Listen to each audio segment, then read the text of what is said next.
Так, бүгінгі тақырыбымыз қыздар, арықтау құпиясы. Саламатсыз ба? Бүгін бізде қыздар, жаңадан қосылған қыздар жеткілікті, жаңадан бірінші қосылып отырған, көптеріңіз бұрыннан бері менің марафондарыма қатысып, курстарыма қатысып жатқан қыздар бар. Жалпы менің парақшамда оқитын қыздар бар араларыңызда, бірақ жаңадан қосылған қыздар да бар. Сондықтан өзім туралы айта кетейін, қыздар.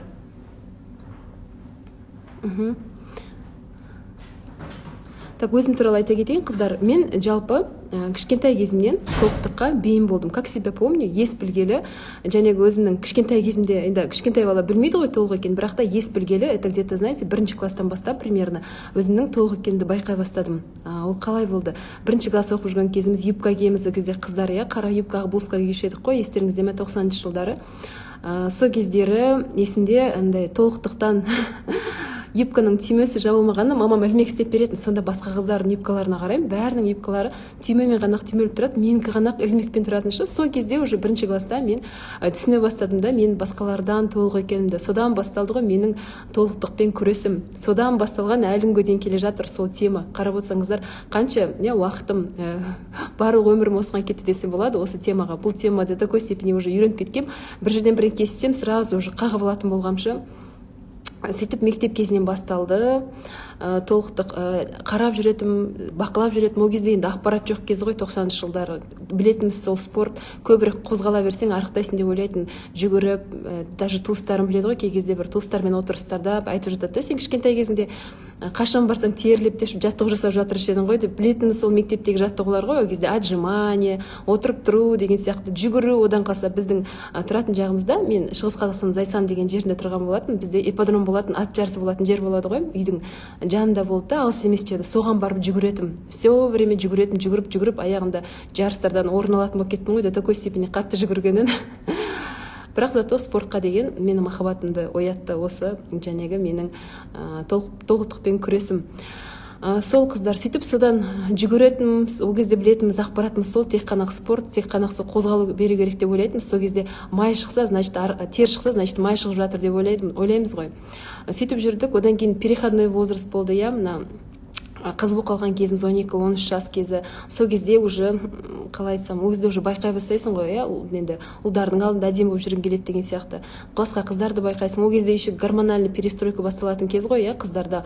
Сол кезде одан ары толып кеттім. Тіпті есімде мына 10-шы ма 11-ші класста оқып жүрген кезім, ол кезде уже Семей қаласында тұрамыз. Ол кезде енді толық екенді білем, бірақ қатты көңіл аудармайтын толық екеніме. Сөйтіп енді өйткені байқаймын да, жәнегі қалай айтсам, қандай бір ортада болсақ та, ұлдардың көңілін деген сияқты, ешкімнен кем емес екенімді байқайтын, бірақ толық екенін білетім. Сөйтіп бізді класспен жәнегі медпункт деген болушы еді ғой, астында медицинский кабинет, соған апарды қыздарды барлығымызды 10-11-ші класста. Сол кезде өлшемеймі? Сол кезде 50 бір нәрсе, 60 бір нәрсе шығып жатыр. 60 дегендер қыздар, ой, мен толып кетіппін, 60 килограмм бір нәрсе болып кетіппін деп сөйтіп жатыр. Сол мен тұрған кезде 70 бір нәрсе болды. Көңілім түсіп, жаман болып, настроением түсіп, сөйтіп енді білдіртпеуге тырысасың ғой, бірақ дегенменде жәнегі медсестра апай байқап қойды ғой, деймін, айтып қояды, жарайды енді сен қалың киіммен тұрсың ғой, киіміңді алса ондай болмайсың деп. Но я-то понимала, что 10 килограмм разница болуы мүмкін емес қой, қанша киіммен тұрсаң да. Вот сол кезде мен қатты настроением түскен есімде, даже до сих пор осы есімде қалған сәт, прям көңілім су сепкендей басылып қалған кезі ғой. Содан кейін үйге келіп енді ойлайсың ғой, не істеуім керек, білетін сол тағы да спорт. Белге целлофанды байлап, неше түр білетін жаттығуды комнатаның есігін жауып тұрып жасамайын ба, неше түр. Содан целлофандағы белге целлофанмен орап жасаған кезде терлейді ғой бел. Сол кезде целлофановый пакеттің бетінің бәрі тер болып қалады. Сол кезде ойлайсың, май шығып жатыр екен деп. Сөйтіп почему-то солай дұрыс емес түсінік болды да. Енді ол кезде қарап отырсаңыздар, қазіргі сияқты ақпарат жоқ, информация жоқ кезі. Сөйтіп білгенімізді істейтінбіз, ол ұзаққа бармайды. Өйткені адам өз-өзін ұзақ уақыт қинай алмайды ғой. Қашанғы сен 1 сағаттап 2 сағаттап жаттығу жасайсың, терлеп тепшіп, это нереально, ол жұмыс жасамайды. Сөйтіп 1-2 күн шабытың келіп, настроениең болмаған кезде, арықтаған келген кезде істейсің, потом 1-2 күннен кейін ол қалады. Ол түсінікті нәрсе, ойлайтын, арықтау қандай қиын деп, не деген қиын нәрсе деп. Одан қалса кей кезде тамақ ішпей қоятын, бір жәнегі мотивация мықты болып тұрған кезде, қатты арықтаған келген кезде тамақ ішпей қоятын, бірақ ол да ұзаққа бармайды.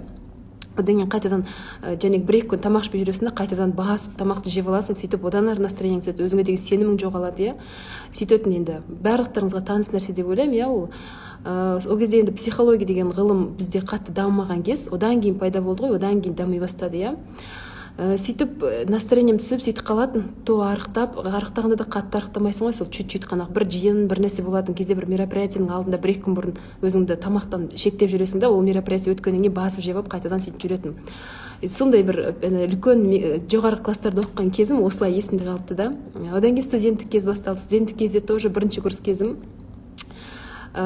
Студент кезім, бірінші курста оқимын, Алматыға келдім. Сол кезде әке-шешем жоқ жанымда. Сол кезде де негізі білесіздер ме, қыздар, адам кішкентай кезінен толық болған кезде бір адамда комплекс қалады екен, толықпын деген, ертеңгі күні және салмақ тастағанның өзінде бір нәрсе кішкентай ару керек сияқты болып тұрады екен да. Менде де сондай бір чувство болды. Бірінші курс қазір ойласам, қайдағы май менде ол кезде. Әке-шешем жанымда жоқ, Алматыда өзім жалғыз, кім тамақ береді маған? Сонда майда жоқ, қарап отырсаңыз уже. Бірақ сонда да бір май бар сияқты, толық сияқты бір комплекс қалған ғой, кішкентай кезімде сонымен күрескеннен. Сөйтіп жәнегі сол туралы пост жазып едім ғой, соңғы посттарымның бірі, қыздар оқыған шығарсыздар, иә. Жәнегі арықтауым керек мен деп, жәнегі тамақтан өзімді шектеп, Алматыға келген кезде овощи, фрукты арзан ғой, соны ғана жеймін. Одан кейін жүгірем кеп Алматыдашы. Сөйтіп жүрген кезде почкам төмен түсіп кетті, опущение почек болып, больницаға, студенческий поликлиникаға барып, дәрігер айтты да, мына почкаңды удалять етеміз. Бүгін прям тәпішке халатыңды ал да больницаға кел, бір почкаңды аламыз, екінші почкаңды сақтап қалу үшін деп. Настроением түсіп, мамама звондамайын ба, мамам почкамызды аламыз деп жатыр, не істеймін деп. Сол мамам айтты, жоға, семейге кел, семейде врачтар мықты деп. Шынымен семейге бардым, бір апта больницаға жаттым, емдеп шықты. Сондай ситуациялар болған, қыздар, ол бер жағы неше түрлі өтті ғой басынан, жәнегі арықтау және несінде. Сондықтан шығар мен толық қыздарды жақсы түсінем да. Сіздер не сезетіндеріңізді, қалай болатын арықтау процесі жақсы түсінем. Одан кейін де всегда осы тақырыпты қарастырып жүретім. Жұмыс жасаған кезде, университетте оқыған кезде де бір уақытым болса, кейбір сериал көретін, мысалы үшін кино көретін, иә, мысалы үшін менікі осы денсаулық туралы, арықтау туралы программаларды қарап отыратын. Журнал алсақ та біреу мысалы үшін тамақ пісіруді қарайды, иә. Біреу мысалы үшін дизайн, киім қалай кию керек соны қарайды. Әркімнің талғамы әртүрлі ғой, иә, қызығушылығы. Менікі сол не болатын, тамақтану, арықтау, соны все время соны қарайтын. Сол негізі білімім, сол уақыттан бері жинаған тәжірибем, соның барлығы маған қазір жұмыс жасағанда көмектесіп жатыр. Соның барлығын қалай айтсам жинақтап, соның барлығы қазір жұмыс жасаған кезде есіме түсіп, барлығы маған өте жақсы көмектесіп жатыр жұмыс жасаған кезде. Онымен қатар уже универде жәнегі жұмыс жасаған кезде менде уже психологияны дамыған кезде кітаптар алып, уже соны оқитын все время. Сөйтіп біраз білім жинадым, қыздар, жанымдағы одан кейін жақын достарым, жәнегі таныстарым, солармен бөлісіп, оларға айтатындай дәрежеге жеттім, иә. Бүйтіп сөйтсең болады, бүйтсең болады деп. Даже қазірде достарыммен бірге сөйлесіп, біледі ғой, қазір уже салада жүргенімді айтады да, сен сол кезде осындайларды айтып жүруші едің ғой деп. Сондықтан сол кезден бастап, енді қалай айтсам, айланысып келе жатырмын десем болады. Одан кейін жәнегі осы алған білімдерім бар, оқыған, иә, тәжірибем бар, өзімнің басынан өткен психологиялық кітаптарым бар. Сөйтіп барлығы білімді жинақтап, жәнегі жүйелеу үшін уже неге қатыстым да, жәнегі курс, диетология курсына қатыстым. Сондан білім алып, уже орын-орнына келді да, осы уақытқа дейін білген нәрселерім. Сөйтіп мен жәнегі арықтаудың уже қалай болу керек екен, қалай арықтау керек екен, уже басыма уже қалай айтсам, түсінік пайда болды да, қалай дұрыс арықтау керек екен. Алдың қателерім бар, есімдейді, иә, және істеген. Соның барлығы орын-орнына келіп, уже бір пазлдар құрылады ғой, сол сияқты менде бір құралды да. Сөйтіп, жәнегі осы өзімнің әдісім бойынша марафон бастап, сол марафонда қыздарға қолдана бастадым. Шын мәнде жақсы көмектесті, қыздар жақсы отзывтар алдым. Сенесіздер ме, марафон басталғаныма 1 жыл болған жоқ, қыздар. 1 жыл әлі болған жоқ, бірақ бірінші поток жинаған кезде 30 кісі болды да, одан кейін келесі потоктардың барлығында адамдар уже барған сайын көбейе берді, бір-біріне айтады, таныстарына айтады. Сөйтіп, даже до сих пор жәнегі ана қыздан келдім, ана қыз сізді рекомендовать етті деген сияқты таныстар бір-біріне айтып, сөйтіп жәнегі адамдардың саны көбейе берді. Тіпті даже орындар белгілеп, мысалы үшін орындар белгілеп қоямыз ғой, содан да көбейіп кететін кездер болды, уже келесі потокқа қалдыратын кездер. Сондықтан жәнегі мың шақты әйелмен жұмыс жасап 1 жылда болған жоқ, сол жәнегі методиканың арқасында. Енді сіздерге методика жайлы айта кетейін қазір.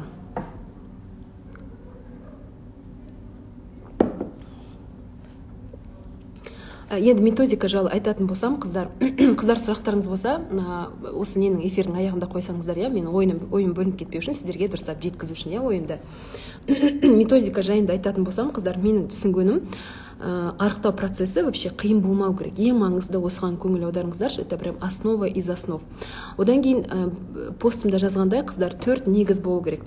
арықтаған кезде 4 негіз міндетті түрде осы 4-еу болса қыздар арықтау процесі жеңіл, потом және нәтижелі өтеді. Ол біріншіден қыздар дұрыс тамақтану, ешқандай диета емес, ешқандай бір жесткий диеталар емес, одан кейін дәрі-дәрмек емес, одан кейін аш шығу емес, именно дұрыс тамақтану арқылы, чтобы денсаулыққа біздің зиянымыз, кері әсеріміз келмеу үшін, кері әсерін келтірмеу үшін. Дұрыс тамақтану, одан кейін жәнегі ешқандай грамм, ешқандай литр деген сияқты қиын өлшемдер болмау керек. Өйткені айттым ғой, және адамдарға барынша жеңіл болу керек. Миы ашыған сайын адамды отталкивает. Сондықтан барынша адамға қонымды, жеңіл болған сайын адам оны алып кете алады ары қарай. Өйткені біз арықтаған кезде біз диета сияқты бір айдың ішінде арықтап, одан кейін ары қарай семіре береміз деген сияқты бізде не жоқ қой, қалай айтсам. Мақсат жоқ қой, мы хотим похудеть, арықтағымыз келеді, сол жәнегі салмақты ары қарай ұстап қалғымыз келеді. Сондықтан жәнегі арықтау процесі жеңіл болу керек та, адамды стрессқа кіргізбей, ары қарай да алып кететін, ары қарай да өміріне енгізіп кететіндей болу керек. Сондықтан тек қана дұрыс тамақтану арқылы, өйткені арықтаудың басты қағидасы денсаулыққа зиян келтірмеу. Жәнегі дұрыс тамақтану арқылы өзімізді қинамауымыз керек. Жәнегі соның ішінде литр, килограмм деген нәрсе адам миын ашып жібереді, негізі шыны керек. Және весі де екінің бірінің үйінде бола бермейді. Сондықтан барынша марафоныма қатысқан қыздар біледі, қасықпен, тарелкамен, кесемен сөйтіп түсіндіріп жеткізуге тырысамын. Вот это жәнегі 4 негіз бар дедім ғой арықтаудың құпиясында, соның біреуі сол қыздар. Одан кейін ойламаңыздар, жәнегі дұрыс тамақтану деген бір қиын нәрсе екен деп, бір какие-то бір бізде магазинде жоқ, бір продуктылар деп жоқ, дұрыс тамақтану деген негізі оп-оңай қыздар. Просто интернеттен сөйтіп көрсетеді. Негізі көбінде диетология ғылымы бізде тіпті бізде емес, Ресейде емес, тіпті батыста, батыс елдерде, дамыған елдерде сол жақтан шығып жатыр ғой, негізі соңғы зерттеулер бар. Оларда бар продукттардан жасайды да, оны біздікілер копировать етіп, бізге айтады да, жәнегі масло, авокадо, кокос деген сияқты нәрселерді бізге айтады. Шын мәнінде бізге өзіміздің дүкенде бар продукттармен спокойно дұрыс тамақтануға болады. Өзімізді қинап бір нәрсе істеп керек емес. Кейбір айтады ғой, мен тамақ жасауға уақытым жоқ деп. Негізі ПП тамақты жасау наоборот ең оңайы сол ше. Маған қатысатын қыздар, жұмыс жасайтын қыздар, үйде тұратын аналар бар, үлкен апалар бар, барлығына бір оңай нәрсені беруге тырысамын да, продуктілер болсын, қарапайым жәнегі дайындау әдісі болсын. ПП деген шын мәнінде самый оңай тамақтар, ПП тамақтар. Сол біріншіден дұрыс тамақтану айттым, екіншісі қыздар мотивация. Осы мотивация деген бір білмеймін, паровозы тартатын несі болады ғой, алдындағы жүретін несі, тартып атым ұмытып қалдым. Сол сияқты мотивация негізі мотивациямен марафон барысында біз жәнегі қалай айтсам болады екен, непрерывно, үздіксіз жұмыс жасаймыз. Мотивация өте маңызды. Өйткені тастап кету, мен арықтай алмаймын деп өзіме сенбеу, арықтауды бастама, оның барлығы неден болады? Оның барлығы мотивация жоқ, не болмаса мотивация әлсіздігінен болады. Сол себептен жәнегі біз мотивациямен мықты жұмыс жасауымыз керек. Ол әртүрлі техникалар бар. Техникалар негізі көп, бірақ эффективно жақсы жұмыс жасайтын техникалар. Соларды мен жәнегі марафонда беремін. Және осы жолы қыздар марафонда тағы да бір сіздерге бір білесіздер ғой, марафонда әрбір сайын стараюсь улучшать. Одан алдыңғысынан одан да жақсартып отыруға тырысамын. Осы жолы жәнегі сіздерге мотивацияны көтеріп отыруға болатын аудиоматериал беріледі. Ол мотивацияны ойлап қалмаңыздар, бір отырып алып ұзақ уақыт жіберуіміз керек деп. Жоқ, олай емес. Дұрыс айтасыз, локомотив, сол локомотив сияқты мотивация болу керек. Ұзақ уақыт деп ойламаңыздар. Мотивация деген негізі бір 3-4 минутқа жететін нәрсе де, максимум 5 минут жарайды. Бірақ одан көп емес. Мотивация деген уақытымызды алмау керек. Жалпы арықтау процесі біздің уақытымызды, біздің энергиямызды барынша азғантай алу керек. Сонда ғана біз оны өмірімізге енгізіп ары қарай алып кете аламыз. Қиындатқан сайын оны тастап кетесіздер қыздар. Точно тастап кетесіздер, потом еще артынан самооценкаңыз түсіп, мен қанша марафонға қатыстым, мен салмақ тастай алмаймын, менің сила волям жоқ деп, өзіңізге деген құрметіңіз төмендейді, өзіңізге деген сеніміңіз төмендейді. Ал шын мәнінде ол любой нормальный организм өзін қинаған жақсы көрмейді. Ол сіздің жәнегі Алла тағаланың ағзаңызға берген бағдарламасы, сізді ағза қинамауға тырысады, өйткені өміріңізді сақтап қалуға тырысады. Сондықтан өзімізді қинамаймыз. Басты жәнегі ережелердің бірі осы. Менің де қателігім осы болған ғой қыздар, жәнегі мектепте, универде оқып жүрген кезде өзімді қинап, арықтауым керек, значит мен қинауым керек, терілеуім керек, мен жалқаумын, мен сондықтан толықпын деген сияқты өзімді қамшылау болады. Шын мәнінде қамшылау болмау керек. Негізі наоборот с кайфом болу керек та арықтау процесі. Екеу айттым, бірінші дұрыс тамақтану дедім қыздар, екіншісі жәнегі мотивация дедім. Мотивациялық техникалар бар, күшті жұмыс жасайтын негізі. Сонымен қолдансаңыздар, негізі мотивацияны жақсы дәрежеде ұстап тұруға болады. Көп адам ойлайды, мотивация деген мысалы үшін кей кезде болады, біз өзіміздің толық екенімізді көрген кезде, бір арық қыздармен салыстырған кезде, бір вечерға барған кезде, иә, бір көйлек сыймай қалған кезде мотивациямыз қатты тұрып кетеді. Болды, ертеңнен бастап мен все, тамақ ішпеймін, спортқа жазыламын дейміз да. Ертең таңертең тұрған кезде уже мотивациямыз басылып қалады. Ой, что-то жарайды, келесі дүйсенбіде бастайын деген сияқты. Дүйсенбі болғаннан кейін тағы бір нәрсе қонақ шақыр қалады, тәтті бір нәрсе пісір қалады үйде. Қойшы, жарайды, келесі дүйсенбі деп сөйтіп откладывать ете береміз. Ол мотивация, қыздар, мотивация дұрыс. Жәнегі ондай болмау үшін мотивациямен жұмыс жасау керек. Мотивациямен жұмыс жасап, оны подкачивать етіп, оны қайта қоректендіріп тұрсақ, мотивациямызды иншалла жақсы жоғары деңгейде ұстап тұруға көмектеседі. Енді келесі, қыздар, ол психология. Негізі толықтардың көбінің проблемасы, почему-то осыған мән бермейді марафондардың көбінде. Толықтардың проблемасының көбі балалық шақта жатыр. Мен өзім айтып отырмын ғой, кішкентай кезімнен менде толықтық бар деп. Кішкентай кезімнен, әйтпесе кішкентай болады, біздің уақытта мысалы үшін қазіргі сияқты тәтті дәмді тамақтарда болған жоқ, иә. Оның бәрі психологиялық жәнегі блоктар, психологиялық установкалар дейді ғой, бала кезден дұрыс емес установкалар. Вот сонымен жұмыс жасаған кезде тоже марафон барысында айтылады ол туралы. Және өзіңіздің блоктарыңызды анықтау арқылы, онымен жұмыс жасау арқылы арықтау процесі жеңілдеу өтеді. Өйткені сіз қайдан келетін, оның түп тамырын білген кезде арықтау процесі жеңілдеу болады, онымен жұмыс жасаған кезде. Сондықтан біз жәнегі психологияға марафон барысында қатты көңіл бөлеміз. Оны байқаймын өзімді, марафонға қатысатын қыздар айтып жатады, менде кажется психологически деп. Өздері де түсінеді, қазір енді психологияның дамыған кезі ғой, бірақ не екен, қалай жұмыс жасау керек екенін білмейді, бірақ та түсінеді, что психологиялық проблема бар екенін көбі. Одан кейін қыздар,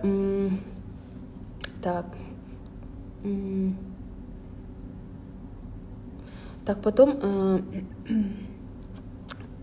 тағы да төртінші негіз ол қозғалыс, физикалық қозғалыс. Конечно, олсыз да салмақ тастауға болады, бірақ та мен марафон барысында физикалық белсенділіктің плюстарын айтамын да, сіздердің құлшыныстарыңды арттыруға тырысамын, чтобы у вас появилось желание спортпен айналысуға. Өздеріңіз айналысатындай, чтобы өздеріңіз бір, қалай айтсам, рахаттанып, сөйтіп өздеріңіз айналысқым келеді деп айналысатындай, сондай жәнегі сіздердің саналарыңызды соған жеткізуге тырысамын. Бұл тоже по желанию. Бірақ көп адам ойлайды, мен де сөйтіп ойлағам, арықтау үшін жүгіру керек, арықтау үшін қиналу керек, арықтау үшін терлеу керек деп. Шын мәнінде ол шындыққа жанаспайды, қыздар. Ол әрине мына интернеттен көптеген ақпарат беріледі, спорт туралы қарасаңыздар, бір качаться етіп жатады, терлеп, бір қыздар, фигурный қыздар білен істеп жатады. Енді ол маркетингте болуы мүмкін да, қыздар. Шын мәнінде ол спортсмендер үшін жақсы, не болмаса бір актер, фигурасы әдемі болып, бір пресс, кубиктар болып тұру үшін кейбір адамдарда болады, мамандығы соны талап ететін әншілер мысалы үшін, оларға мүмкін болатын шығар спорт залда таңнан кешке дейін болуға. Бір қарапайым сізбен біз сияқты адамдарға ондай нәрсе келмейді. Даже оны сіз істегеннің өзінде біраз уақыттан кейін тастап кетесіз, это точно. Өйткені опять-таки қиын болған сайын оны адам жасамайды. Оны бас кезінде құлшыныңыз артып күшті болып тұрған кезде жасайсыз, терлеп тешесіз, потом бұл қалатын нәрсе. Ол қанша рет өзім басымда да өткен, марафонға қатысатын қыздардан да көзім жеткен. Так что бұған қатысты сіз ары қарай алып кете алатындай, жәнегі ары қарай үзіп алмайтындай физикалық белсенділіктер түрлерін айтамын, қыздар. Одан кейін оның оңай екен көзіңіз жеткен кезде иншалла өзіңізде алып кетесіз. Мұнда физикалық белсенділік жақта менің басты көңіл қоятын нәрсем, адам оны жасаған кезде рахаттану керек. Сіз бір рет қиналып жасадыңыз ба, сіз екінші рет жарайды мүмкін тағы жасайсыз. Одан кейін жәнегі бір күні қалады ол. Сондықтан сіз рахаттанып жасасаңыз, миыңыз келесі жолы қуана с удовольствием жасайсыз. Жасамай қойшы, пожалуйста, тоқташы дегеннің өзінде сіз жоқ, мен жасаймын деп тұрып жасайтын боласыз. Бірақ оған кішкентай жәнегі білім керек, табандылық керек, уақыт керек, бірақ ол қиын нәрсе емес, қыздар. Ол үшін бір спортқа бір бейімділік, спортпен кішкентай кезінен айналысу деген сияқты қабілет ешнәрсе керек емес. Жәнегі ол спортсмендер үшін керек шығар, бірақ сіз бен біз сияқты қарапайым адамдар үшін ондай нәрсе керек емес. Барынша жеңіл, барынша сізге рахат сыйлайтын, сізге ұнайтын спорт түрі болу керек. Одан кейін мұнда айта кететін нәрсе, қыздар, көп қыздар отыр ғой, мүмкін біреуге пайдасы тиіп қалар, қыздар арықтаймын деп ауыр жәнегі фитнесқа барып, не болмаса ауыр аэробика, шейпингпен айналысып, не болмаса бір приседание жасап, әртүрлі ішті кетіретін недер ауыр жаттығулар жасамаңыздар, Құдай үшін іштеріңізге. Өйткені сіздер ол жаңа арықтаймын деп денсаулықтарыңызды құртып аласыздар. Денсаулық арықтаудан да маңыздырақ. Арықтау ол спокойно жетуге болатын нәрсе. Ал денсаулығыңызда ақау болса, арықтаудың барлығы қалып қалады. Соны ескеріңіздер, қыздар. Мысалы үшін көп байқаймын, пресс качать етіп жатырмын дейді қыздар. Пресс качать еткен сайын мына ішкі органдарыңызды төмен итеріп тастайсыздар, қыздар. Соның ішінде матканы, көп қыздарда, әсіресе бала туғаннан кейін опущение матки деген сияқты нәрселер болады, одан кейін бүйректің төмен түсу деген сияқты. И так біздің ағзамыз, қалай айтсам, тазовое дно дейді ғой, сол жағымыз и так ондай ауыр нәрсе нагрузкаға арналмаған. Ондай ауыр нагрузка біз әйел адамдарға негізі дұрыс емес. Еркек адамдарға болады, еркек адамдарға нормально. Олардың тазовый сүйектері соған бейімделген, ауыр көтеруге, ол еркек адам физически жұмыс жасауға бейімделген, оларға болады. Бірақ қазір бізде феминизм, біз еркек еркектермен теңбіз деп, солар істегенді біз де істейміз, иә, мысалы үшін ауыр прессқа жаттығулар жасаймыз, оның барлығы қыздар іштеріңізде кетірмейді, я вам скажу, іштеріңізде кетірмейді. Кімде диастаз бар, диастаз одан ары ашып жібереді ішіңізді салп етіп, иә, одан ары үлкен қылып жібереді ішіңізді, одан кейін маткаңызды төмен итереді, оны еще сіз істемейсіз да ұзақ уақыт, скорее всего, қиналғаннан кейін тастайсыз оны бір күні. Сондықтан ондай жаттығуды я не советую, қыздар. Потом жүгіру, аэробика деген нәрселер тоже керек емес, қыздар. Өйткені жүгірген кезде всегда айтам, тағы да айта кетейін, мүмкін білмейтіндеріңіз бар шығар. Жүгіру, секіру деген адам жүгіргенде, секірген кезде салмағы бірнеше есе өседі. Сіздің салмағыңыз 100 кг болса, сіз жүгірген кезде, ана қатты бүйтіп ұрған кезде, ана салмағыңыз 300-400 болып кетеді. Сондықтан ана тізе сүйегіңізден, омыртқа сүйегіңізден ештеңе қалмайды. Иә, ол потом сүйектің ауруына келеді. Жасыңыз ұлғайған сайын олар шыға бастайды. Сондықтан кімде артық салмақ бар, салмақ көп болған сайын ондай жәнегі ауыр физический жаттығулардан аулақ болу керек. Салмағыңыз нормаға түсіргеннен кейін уже көре жатарсыз, а пока керек емес. Сол қыздар физикалық жаттығуларға қатысты айтатын. Я вакуум жаттығу жақсы көмектеседі деп айтып жатады қыздар. Негізі вакуум жаттығу жасау техникасын білу керек та, просто көбі дұрыс жасамайды. Бірақ вакуум жаттығу негізі эффективный, қатты әсер ететін болғандықтан онда денсаулықта ақаулар болмау керек, серьезный ақаулар болмау керек, етеккір болмау керек, қарын аш болу керек, яғни іш пустой болу керек та, бос болу керек. Сонда ғана жасауға болады. Сол одан кейін тағы не айтайын деп тұрмын. Сол жаттығу жасаған кезде сол қыздар умеренность болу керек, особенно артық салмақ кезінде. Жаттығу, біздің жаттығу жасаған кезде ол бізді бір жерімізді качать ету үшін емес, өйткені ішті качать етеді көбі қыздар, иә. Сіздің уже беліңізде май болса, оны чё качать уже? Максимум майыңызды бұлшықет кальянда жүресіз, потом үлкен бұлшықет болып тұрады ішіңізде. Зачем вам это надо? Қазір ең бастысы кімде артық салмақтан арылу керек та. Жаттығулар, физический белсендік, физикалық белсендік, ол бізге не үшін керек? Қан айдануды жақсарту үшін, ішкен жеген тамақтарыңыз дұрыс қону үшін, иә. Одан кейін лимфа айналымын жақсарту үшін, одан кейін арықтаған кезде кожа салбырап қалмау үшін, тезірек жиналу үшін оған жәнегі дополнительно қосымша көмектесу үшін ғана керек. По крайней мере, артық салмақ бар кезде. Одан кейін көре жатарсыздар ары қарай. Так, физикалық белсенділік туралы осы қыздар.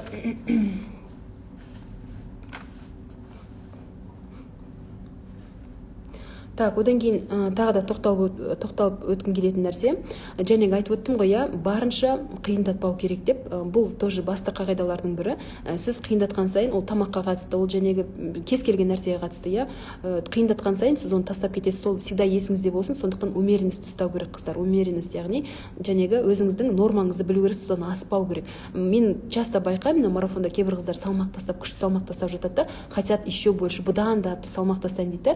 Кейбіреулер болды сондай, менің жәнегі тәжірибемде бір сондай қыз салмақ нормально тастап жатқанның өзінде бұдан артық салмақ тастаймын деп берген менюмен одан да азайтып тастап, жәнегі өзін қинап жүріп, сөйтіп срыв болады, анау болады, мынау болады, сөйтіп тастап кетеді. Сондықтан қалай өзіңізді қинамай, қалай берілді солай жүру керек. Қиналып бара жатсаңыз жәнегі айту керек, онымен жұмыс жасау керек. Но өзіңізді қинап, через силу зорлап, анандай болады ғой, қинап прям өзіммен күресуім керек, өзімді қамшылауым керек, мен жалқаумын деген сияқты ондай сізде настрой болса, сіз жақсы результатқа жетуіңіз екіталай. Сол есіңізде болсын. Жәнегі енді қараңыздар, марафонға қатысты айтатын болсам 21 күн бойы, иә, жәнегі марафон барысында мен қадағалаймын, сұрақтарыңызға жауап беремін, жетелеймін, жәнегі бір мәселелер болса жеке айтатын, о жағынан да жәнегі сұрақтарыңызға жауап беріп, о жағынан да айтатын боламын.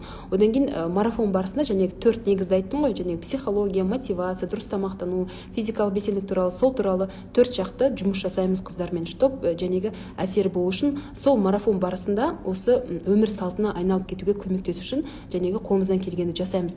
Жәнегі адамда срыв болмау үшін, алып кету үшін, оған жеңіл болу үшін, комфортно болу үшін, қиналмау үшін, ағзасы өзі стрессқа кіріп кетпеу үшін барынша көмектесуге тырысамыз. Марафон барысында ақпараттар беріледі, осы арықтауға қатысты, дұрыс тамақтануға қатысты. Өйткені көп қателіктер сол білместіктен болады, иә. Соның ішінде тамақтану, қалай су ішу керек, барлығы осы жолы ғана, осы алдыңғы марафондарда басқа форматта болған, осы марафонда қысқа видео форматта жәнегі сіздерге WhatsApp-қа жіберіліп отырады. Сөйтіп сіздерге қабылдауларыңызға да оңай, уақыттарыңызды да алмайды, жәнегі бір жағынан ақпаратты таластыр. Ақпараттың барлығы қарапайым, ауызекі тілде беріледі, чтобы адамдарға түсінікті болу үшін. Бұрын естеріңіздер ме, бір қиын сөздермен, терминдермен сөйлеген модно болатын да, иә. Қазір байқасаңыздар, ондайды уже адамдар қаламайды, адамдар барлығы уже қарапайымдылыққа жүгіреді, иә. Ол не только білімде, ол киімде болсын, бар жағынан уже адамдар қарапайымдылықты қажет. Уақытты өткізгілер келмейді, уақыттарын жәнегі жібергілер келмейді. Сондықтан біз оны ескере отырып, осы жол марафонға ақпараттың барлығын оны видео формат ретінде беруге және бел будық, және қысқа нұсқа түсінікті беретін боламыз. Осы 21 күн марафон барысында мотивация болады, әртүрлі психологиялық техникалар болады, және мотивациялық аудио дайындап қойдым сіздерге. Алдыңғы марафондарда болмаған, соны тыңдау арқылы сіздер иншалла мотивацияларыңызды және жоғарғы дәрежеде ұстап тұруға сіздерге көмектесетін болады. Чек-лист болады, тағы да көптеген құралдар болады, оны марафон барысында көріп жатарсыздар.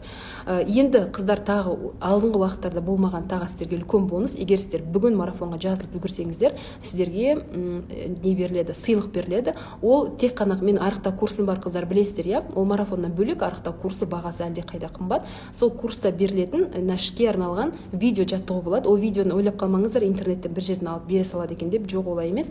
Өзімнің жәнегі түсіріп дайындаған видео ішке арналған жаттығулар болады. Мен бұрынғы марафондарымда айтатын, анандай ауыр жаттығу жасамаңыздар деп айтатын, бірақ орнына ішке қандай жаттығу беретінді білмейтін үшін вакуум беретін, одан басқа жаттығу жоқ деп ойлайтын. Бірақ недавно мен жәнегі бір курсқа қатыстым, бағасы 80 000 теңгелік курста, сонда ішке арналған жаттығуларды содан алдым. Соны өзім істеп түсіріп сіздерге жәнегі ауызекі тілмен оңай сіздерге түсіріп, жәнегі соны осы жазылып үлгергендерге беретін боламын. Ол негізі курсқа арналған жаттығу жиынтығы болады. Жаттығу бар ішінде, и массаж бар. Өте қарапайым, өте оңай жасалады. Вот соны курсқа жасаған болатын. Егер де сіздер марафонға бүгін жазылып үлгерсеңіздер, сіздерге соны сыйлық ретінде беретін боламыз. Мен 80 000 қалғам оны қыздар ол курсты. Соның ішінен алынған жаттығу сіздерге просто подарок ретінде беріледі. Одан кейін чек-лист беріледі. Чек-листті ол қашан марафон жүргізіп бастадым, содан бастап жинаған білімімді сол чек-листке кіргіздім. Ол чек-лист негізі арықтауға өте жақсы көмектеседі. Холодильнигіңізге іліп қойып, өзіңізді қадағалап, сол бойынша арықтасаңыз, сізге өте жақсы жәнегі көмектесетін болады. Осы екі сыйлық кім бүгін жазылып үлгереді, соған берілетін болады, қыздар. Енді қыздар марафон жайлы, жалпы арықтау жайлы ақпаратты түсіндіңіздер деп ойлаймын. Осы арықтау барысында әрқашан осы 4 негіз естеріңізде болсын. Осыны всегда, қалай айтсам, басты құрал ретінде алсаңыздар, иншалла өздеріңізге денсаулықтарыңызға зиян келтірмей, жақсы арықтап, ары қарай да салмақты ұстап тұруға сіздерге көмектеседі. Так, марафонның бағасы қанша дейді? Марафонның бағасы 5 000 теңге, қыздар. 21 күн, уже 23 дүйсенбі күні басталып кетеді, қыздар, арықтауымыз. 22 күні, жексенбі күні дайындығымызды бастап кетеміз. Яғни меню беріледі сіздерге, сол меню бойынша тамақтарыңызды алып дайындала бересіздер. Но қыздар, меню шошып кетпеңіздер, өте қарапайым, кез келген дүкенде бар, сондай продуктілерден жасалған. Айттым ғой, менің мақсатым сіздерді барынша қолжетімді қылып және жасау деп. Сондықтан өте қарапайым жасалады. Жұмыс жасайтын қыздар, өйткені сіздер кейбір адамдар ойлайды, мен марафонға қатыса аламын ба, мен жұмыс жасаймын деп. Марафон деген қыздар тек қана марафонға қатысып, үйде бүйтіп тамақ жасап, және психологиялық бірдеңелер жасап, жаттығу жасап қана деген сөз емес, қыздар. Марафон деген арықтау жалпы процесі, марафон демей қойын, жалпы арықтау процесі сіздің жұмысыңызға, сіздің өміріңізге кедергі жасамау керек. Сіз оны қатар алып жүру керексіз, ол сіздің уақытыңызды, энергияңызды көп алмау керек. Сонда ғана ол жақсы жұмыс жасайды деген сөз. Так, қыздар, бір 5 минуттай хотя бы, және сұрақтарыңызға жауап бере кетейін. Сұрақтарыңыз болса қойсаңыздар болады. Айтпақшы, марафонға жазылам деген қыздар, менің және Instagram парақшам бар ғой, соның жоғары жағында марафон деп саусақтар тұр. Сол жерде бассаңыздар, ссылканы маған және WhatsApp-қа шығасыздар, сонда марафон жайлы толығырақ ақпарат аласыздар. Сол жақта барлығын сіздерге түсіндіріп береді. Кім бүгін үлгереді, соларға сыйлығымыз бар. Ертең жазсақ беріле ме деп сіз бүгін хабарласып көріңіз, жәнегі неге WhatsApp-қа, сондағы қыз сізге жауап береді. Менің босанғаныма 2 апта болды, қатысуға бола ма? Сіздің босанғаныңызға 2 апта болса, қатысуға нежелательно, хотя бы 3 ай болу керек. 3 айдан кейін уже бәрі жақсы болса, балаңызда да өзіңізде де сол кезде еще қатысуға болады. Ну, пока сізге керек емес, сізде гормональный перестройка болып жатыр ағзаңызда и так та стресс жеткілікті, сондықтан пока керек емес. Жай ғана ақпарат үшін қатысам демесеңіз, әрине қалай жазыламыз дейді, айттым, қыздар, парақшамда жәнегі біткен ссылкалар тұр, тура жоғары жағында фотоның астында, сонымен басып WhatsApp-қа шығасыз, сонда сізге барлығын айтатын болады. Ассистент таба алдым, қыздар, рахмет, сол ассистент сіздерге жауап береді, жәнегі ақпаратты, реквизитті барлығын жіберіп отыратын сол қыз. Арықтау марафоны, осы марафон, арықтау курсы болған қыздар. Курс пен марафон ерекшелігін айта кетейін, қыздар, курс кезінде сіздер білім аласыздар. Әдетте оны жәнегі өзіне білім алып оқығысы келетін қыздар болады, соларға жақсы, не болмаса кто будущее может марафон жүргізем деп ойлайтын қыздарға, вот соларға жақсы, кәдімгі қалай арықтау керек, қалай белки, жыры, углеводы, соның барлығын түсіндіріп, қалай есептеу керек, соның барлығын үйретемін. А марафонда онымен кім миын қатырғысы келмейді, просто салмақ тастағысы келеді. Марафон уже чайнап берген нәрсені просто жұтасыздар да. Марафон марафон деген сол, а курс деген ол білім аласыздар, сондықтан оның бағасы да қымбаттау да. Өйткені өздеріңіз білесіздер, иә, мысалы үшін әртүрлі курстар бар, иә, маникюр жасайтын, торт пісіретін, сол сияқты білім алуда ол жақта. А мұнда сіздерде готовый продукт сіздерге беріледі. Сіз айтқанды істейсіз, сөйтіп салмақ тастайсыз, болды. Сондықтан марафонның құны әлдеқайда арзанырақ. Арасында ашуға бола ма депсіз? Арасында ашуға болады негізі. Ораза сияқты типпен болса, ораза сияқты болады, иә. Тіпті исламда да бар ғой, понедельник, четверг күні, иә, ашуы, так что это нормально. Бірақ одан әдетте салмақ тастамайды қыздар. Ол ағзаға пайдалы, но жәнегі арықтау үшін емес. Тағы сұрақтарыңыз бар ма, қыздар? Так, қалай жазыламыз дейді, айттым қыздар, иә. Ассалаумағалейкум, кожам проблемный, главный нәрсе ПП ғой, иә деп. Қыздар, негізі марафонға қатысқан кезде, мен сіздерге маңызды нәрсені айтуды ұмытып кеттім. Марафонға қатысқан кезде айттым ғой, жеңіл өтеді, иә, ойнап, күліп жүріп салмақ тастайсыздар иншалла. Басты мақсат сол да, сізге қиын болмау керек та. Еще сіз бір-екі күннен кейін, бір аптадан кейін уже салмақ кеткенін байқайсыз ғой, жеңіл дегеніңізді байқайсыз, кожаңыз тазара бастағанын байқайсыз, ана киімдеріңіз уже босағанын байқайсыз.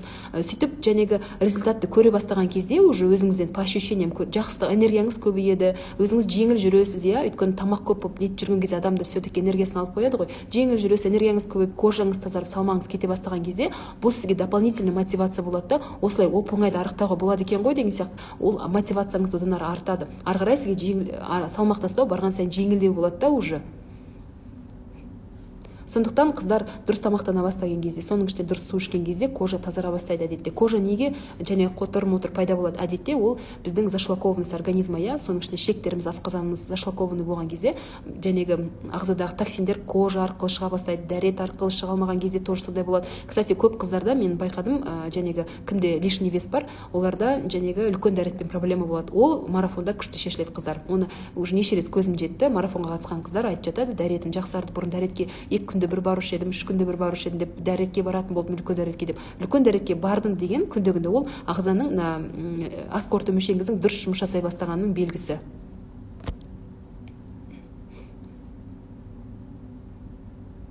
Марафондарға қатысып күшті болып қаламда қайтадан жеп қоям депсіз. Негізі көп марафондарда психологиялық жағы қарастырмаған деп айттым, мотивация жағы. Сондықтан марафонға қатысып көріңіз, психологиялық жәнегі мотивациялық техникаларды жасаңыз. Егер де сізге бір марафон аз болса, бірнеше марафонға қатысыңыз. Өйткені әркімнің жәнегі қабылдауы әртүрлі болады. Кейбір қыздар бір марафонға қатысады да, ары қарай все, мен түсіндім деп алып кетіп қалады өздері. Все, өздері артынан арықтап нете береді. Одан кейін дайректке жазады ғой маған жекеме. Сіздің марафоныңызға қатыстым, осыдан кейін марафоннан кейін осыншаға тағы да ардым деген сияқты, иә. А кейбір қыздар олай істей алмайды, иә. Қыздар кейбірі 2-3 марафонға қатысады, өйткені айтады, мен уже барлығын білем, бірақ та маған топпен ару керек, маған жәнегі адамдармен бірге арықтау керек, мотивация болып бірге топпен сөйлеседі, қыздар бір-бірімен әңгімелеседі, иә. Соның барлығы адамға не береді ғой, бір дополнительный күш-қуат сияқты. Вот сол үшін қатысатындар да қыздар болады. Сондықтан мүмкін сізге сол жетіспейтін шығар, мүмкін сіз психология жағынан жұмыс жасамаған шығарсыз, мотивациямен жұмыс жасамаған шығарсыз. Менде артық салмақ жоқ, бірақ дәретке вообще дұрыс отыра алмаймын. Негізі қыздар дәретке дұрыс отыра алмау, ол үлкен проблема, значит, ас қорыту мүшеңізде бір нәрсе дұрыс жұмыс жасамайды деген сөз. Нормальный адам күнде бірлес бару керек, қыздар. Честно, по секрету скажу, қыздар, менде де бұрын сондай проблема болатын. Мен ойлайтын, менің ағзамның ерекшелігі деп оқитым, аптасына күнде бірлес бару керек адам. Кейбіреу даже 2 рет бару керек. Мен өйтіп бармайтын, аптасына 1-2 рет баратын, ойлайтын, менің ағзамның ерекшелігі деп. Шын мәнінде, альхамдулилля, қазір дұрыс тамақтану, дұрыс су ішуді қолға алғаннан кейін все нормально. Күнделікті барам, кітаптарда қалай жазылған, тура солай күнделікті дәретке барам. Ол да адамның жәнегі шлактарының ағзада жиналып қалуына әсер етеді ғой. Өзіңіз ойлаңызшы, дәрет, сіз тамақты ішесіз, ол қайда кетіп жатыр барлығы? Ағза барлығын сіңіріп алмайды. Ол сіздің ағзаңызда жәнегі қалай айтсам, ішіңізде жиналып тұр, токсин болып, ішектеріңізге сіңіп деген сияқты. Это не нормально. Дұрыс тамақтануды қолға алған кезде қыздар оның барлығы иншалла қалыпқа келу керек. Сізде артық салмақ жоқ болса да, марафонға жәнегі осы проблеманы шешу үшін, кожаңызды тазарту үшін, дәретіңізді жөндеу үшін, жалпы асқазан жұмысын жақсарту үшін қатыссаңыз болады негізі. Өйткені марафон дұрыс тамақтануға негізделген. Детокс өткізбейсіз. Қыздар, мен детокс өткізбеймін, детоксқа қатысып көрген жоқпын, и пока көзім жеткен жоқ оның дұрыс екеніне. Өйткені біздің ағзамыз, қыздар, өте ақылды, Алла Тағала сөйтіп жаратқан ғой, өз-өзін тазалай алады деп ойлаймын. Әрине бір қатты асқын кеткен түрі болмаса, бір запущенный ағзамыз өз-өзін тазалайды деп ойлаймын. Өйткені мысалы үшін ораза ұстаған кезде де байқайсыздар, иә, жәнегі ағза тазаланады, өз-өзін тазалай алады, просто оған уақыт беру керек. Мына марафоннан кейін қыздар айтып жатады ғой, кожамыз тазарды деп деп, ол ненің белгісі? Ол ағза өзін тазалап жатыр деген сөз. Және дәретке бардым деген, оның барлығы ағза жұмысын қайтадан жәнегі қалай десек, өзінің бұрынғы қалпына қалай жұмыс жасау керек, солай жұмыс жасап бастады деген сөз. Ағза негізі көмектессең оған, ағза дұрыс жұмыс жасауға, қалай айтсам, құштар, ол тоже хочет дұрыс жұмыс жасауға, бірдеңке сынып тұрса оған көмектесуіміз керек қой. Ары қарай ағза өзін тазалап алады. Мен солай ойлаймын, қыздар. Детокс деген менің ойымша слишком ағзаға нагрузка екінің бұрын көтеріледі деп ойламаймын. Және детоксты дәрігердің только жәнегі наблюдениесімен жасау керек деп ойлаймын. 94 килограмм, хочу 70 қыздар, мен ондай ситуациялар болды. Спокойно 70-ке жетуге болады. Сенің марафоннан кейін күшті жүрмін, Аллаға шүкір. Рахмет қыздар, рахмет. Маған всегда дайректке, WhatsApp-қа үстіп қыздар жазып жатады. Альхамдулиллах. Рахмет қыздар, үстіп және жазып жатқандарыңыздың өзі маған деген отношенияларыңызды көрсетеді. Рахмет сіздерге.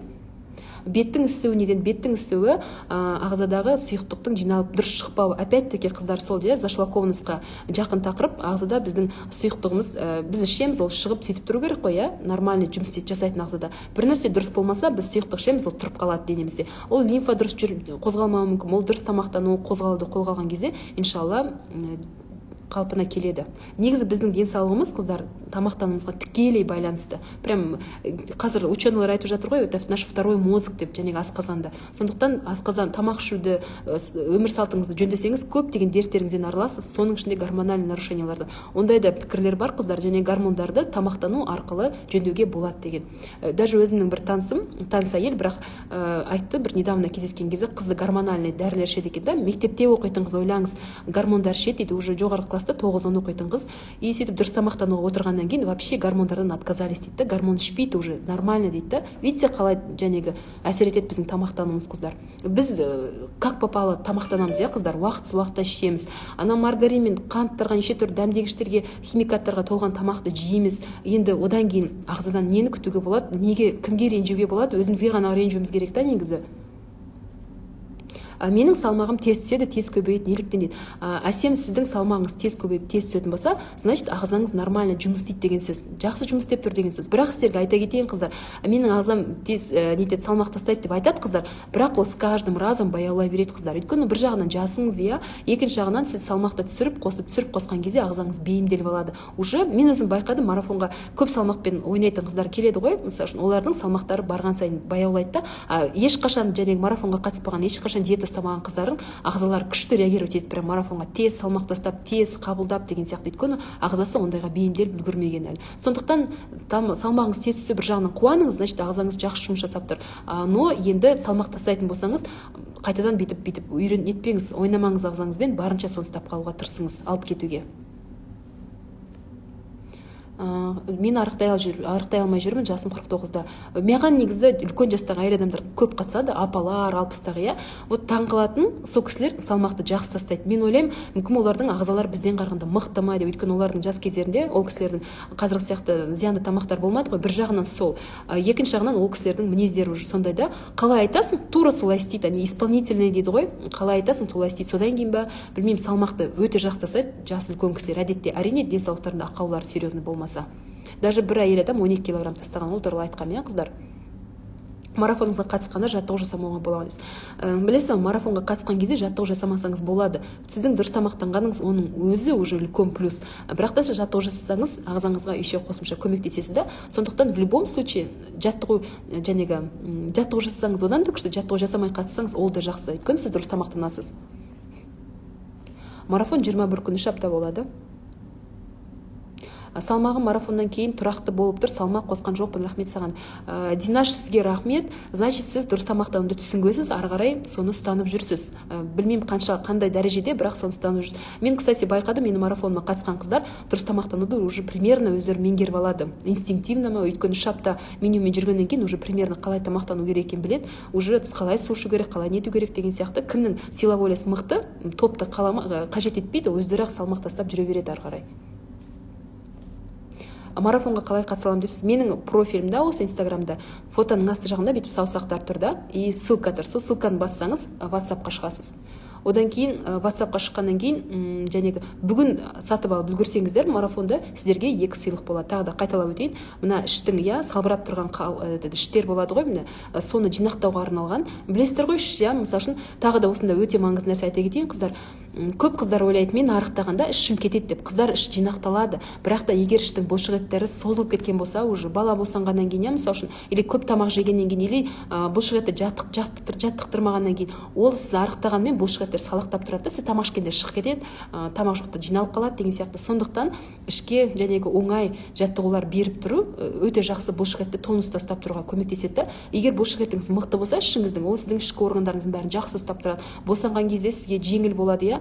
Одан кейін тамақ ішсеңіз де ішіңіз қатты бүйтіп шығып кетпейді да сыртына. Сондықтан негізі мына іштің бұлшық еттерімен жұмыс істеген жақсы. Бұл жаттығулар өте оңай. Ана интернеттегі еркектердің істейтін қатты қиын жаттығулар емес, қыздар. Қарапайым өте оңай, но әйел адамдарға специально әйел адамдарға арналған жаттығулар. Вот сол жаттығу жиынтығы видео форматта өзім түсіргем, өзім көрсетемін, қыздар. Вот сол сіздерге сыйлық ретінде болады. Ол негізі марафоншыларға берілмейді. Ол тек курсқа қатысқан қыздарға беріледі. Егер де сіз қазір сатып алсаңыз, марафонға бүгін үлгерсеңіз, сіздерге сол жаттығуды тегін сыйға тартамын. Одан кейін арықтау чек-листі беріледі тоже. Қатысқандар бар ма осы вообще? Қыздар, мен 1 жылдай болып қалды, және марафон жүргізіп жатқаныма. Бас кезінде мен қыздардың отзывтарын жинап, және салатын сторизге, актуальный сторизді басып көрсеңіз, пікірлер, видео пікірлер деп сонда тұр, оқысаңыз болады, салатын. Одан кейін уже каждый раз марафонда көп қыздар жазады, оны уже салмай кеттім. Кей кезде есіме түскенде салам, есіме түспеген кезде салмаймын. Өзіңіз кіріп қарап көріңіз. Бетіме дақ шығып кетті. Ол дақтың қыздар себебі әртүрлі болуы мүмкін. Мысалы үшін менде веснушки дейді ғой, кішкентай кезінен бар да. Кішкентай кезінен бар. А кейбіреудің беті таза болады да, одан кейін пайда болады. Одан кезде уже, значит, ағзада бір изменение бар деген сөз. То же самое токсин болуы мүмкін, ағзаңыз зашлакованный болып кетсе, тәнегі бетке дақ шығып кетуі мүмкін. Гормональный нарушениялар болып жатса, тоже дақ болуы мүмкін. Сондықтан көріңіз, әйтеуір қыздар, қатысқан қыздар өте жиі естейтін отзывтардың бірі, ол бетім жақсы болып қалды, тазарып қалды деп айтып жатады. У кого сухая кожа, дұрыс тамақтан дұрыс ішкен кезде кожалар жақсы болып чувствует. Кстати, менің қыздар бұрын кожам сухой болатын. Құрғап қыс кезінде вообще қабыршықтан кететін. Альхамдулилля, қазір күн суытты ғой, бетім жап-жақсы. Жаз кезінде осындай болмаған шығар. Жаз кезінде все время крем жағып жүретінмін. Қазір ондай вообще крем жақпаймын. Андасында есіме түскенде болмаса. Өте жақсы салмақ тастадым дейді. Рахмет. Динаш деген апайымыз жәнегі осы жазып отырған отзыв. Біздің бір марафонда ең көп салмақ тастап, ең белсенді болған үшін тегін жәнегі марафонға жолдама алған болатын. Үлкен апай, қателеспесем уже. Сол кісі жәнегі топтың ішінде, қанша жас қыздардың ішінде осы кісі жақсы нәтиже көрсетті. Айтқанды қалай айтасың, тура солай істейді. Шын мәнінде жақсы салмақ тастады. Сондықтан кейбір айтады ғой, жасым үлкен, бір кеше бір жазыпты, менің жасым үлкен, 41 нәрседе мен салмақ тастай аламын деп. Қыздар, 41 нәрсе деген өте жас, менің ойымша өте жас. Кейбір 41 нәрсе тұрмысқа шығып бірінші баласын туып жатады. Так что это вообще менің ойымша не возраст. Салмақ тұрақталып қала ма депсіз. Салмақ тұрақтап қалу сіздерге байланысты, қыздар. Егер алып кетсеңіз, және дұрыс тамақтануды, сол үшін оңай қылып жасап жатырмын да, қыздар, чтобы сіздер ертең өмірлеріңізге енгізіп алып кете алатындай. Егер алып кете алсаңыз, тұрақталып қалады иншалла. Сіз салмақ тастауға көмектескен кезде объемға мән бересіз бе, әлі салмаққа мән бересіз? Қыздар, мен просто көмектесем, сізге не керек, сіз соны өзіңіз өлшеуіңіз керек. Сізге салмақ керек па, таразыға тұр салмағыңызды өлшеуіңіз керек. Объем керек па, объемыңызды. Бұл сіздің жәнегі қалауыңызға байланысты. Маған кейбір қыздар қатысады, вообще весіға тұрмайды. Мен өзім үшін қатысып жатырмын. Аяғым ауырып жүр дейтін кісілер болады салмақтан. Аяғым жазылса болды. Кейбір адамдар болады, маған гормональный нарушение, дәрігер айтты, дұрыс тамақтануды қолға ал деп. Сол үшін маған қатысатын адамдар да бар. Просто дұрыс тамақтануды қолға алу үшін. Адамның жәнегі запросын адамның талғамына байланысты. Өзіңізге қалай ыңғайлы, солай істесеңіз болады. Алдында марафонға қатысам деп әжім түсіп кетті. Вот, қыздар, анандай болады ғой, арзан марафондарға жүгіреді кейбір қыздар, я 900 теңгелік, 500 мың теңгелік деген сияқты. Где адамдарда жәнегі сауаттылық жетіспейтін марафондарда жесткий, калориясы өте төмен менюді беріп қояды да, ондай кезде, конечно, салмақ тастайды адам. Тамақ ішпей қойсаңыз да салмақ тастайсыз ғой, тура сол сияқты. Бірақ ондай кезде ағзаға, денсаулыққа зияны келеді. Соның ішінде адам резко салмақ тастаған кезде беті, кожалар салбырап, шалбарланып қалады, я, босапшы. Сондықтан салмақ тастау, айтамын ғой, всегда плавно болу керек, сауатты болу керек, чтобы кожа жиналып үлгеріп отыру үшін деп.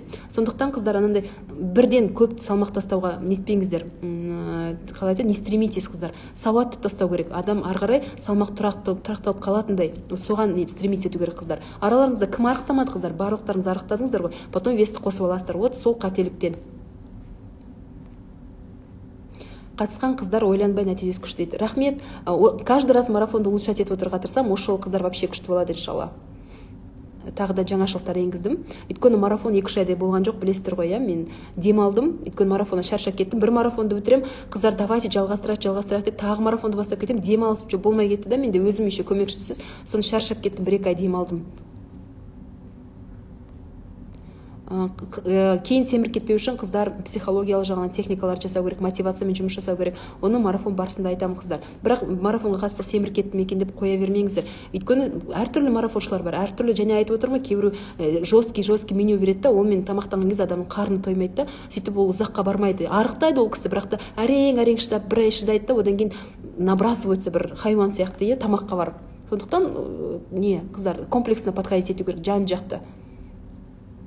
Сила воли жоқ менде, мен диета өмір ұстап көрмеген. Мынау диета емес қыздар, бұл дұрыс тамақтану. Дұрыс тамақтану деген кезде сіздер қарныңыз ашып жүреді деп ойламаңыз, кішкентай тамақ ішемін деп олай емес. Просто сіздер уже тамақты талғап үйренесіз, мынау семіртеді, мынау пайдалы, мынау денсаулыққа зиянды деп. Уже сіз талғап ненің дұрыс, ненің бұрыс екенін біліп отырасыз. Даже зиянды тамақ жегеннің өзінде қашан жеу керек, оны қалай жеу керек екенін білесіз. Мен жалпы кейбір адамдар болады ғой, кейбір марафоншылар, мүлдем тәтті жемейді, не болмаса мүлдем ананы жемейді. Мен оған қарсымын. Ол тамақтарды жеу керек. Торт та жегіміз келеді, кей кезде оливье да жегіміз келеді, это нормально. Біз оны қарнымыз тоқ болу үшін жемейміз, біз оны ләззат алу үшін жейміз. Ол да біздің өмірімізде болу керек деп есептеймін. Кейбіреулер болады ғой, мен ананы жемеймін деп, менді арықтаймын деген сияқты. Менің ойымша ол дұрыс емес. Негізі дұрыс тамақтануда барлығы болу керек, просто оның орны бар, оның тәртібі бар, қалай болу керек и все. Сонда сізде срыв болмайды да. Ананы вообще жемеу керек, тәттіні жемеу керек десе, конечно, адам шыдамай бір күні жеп қояды, шыдап жүріп. Сила волем нашар, талай марафонға қатыстым, тастап кеттім. Мотивациямен жұмыс жасау керек. Мотивация мен жұмыс жасамаған кезде сондай болады. Мотивациямен жұмыс жасасаңыз, иншалла, сізге жақсы көмегін тигізеді деп ойлаймын. Алдында тіркелдім, бізге болады.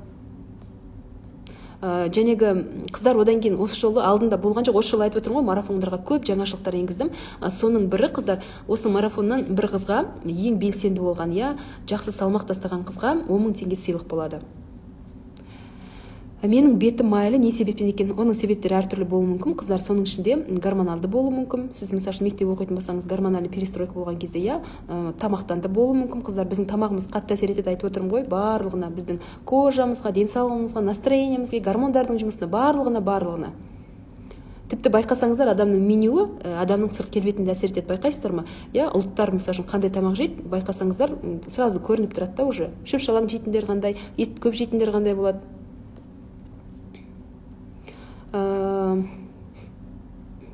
Жазда үстіме қышыма пайда болды, қазір әлі бір үстім жара болып кетті, не істесем болады. Оның себебі әртүрлі болуы мүмкін, сізге дәрігер қаралып көру керек. Дәрігерге таппай жатса, онда жәнегі ағзаңыз тазалап көріңіз. Тазалауды мен только дұрыс тамақтану, салауатты өмір салты арқылы жасап көріңіз деп айтамын. Марафонда менюде обязательно тауық етін пісіріп, мүлдем тәтті жемейміз бе?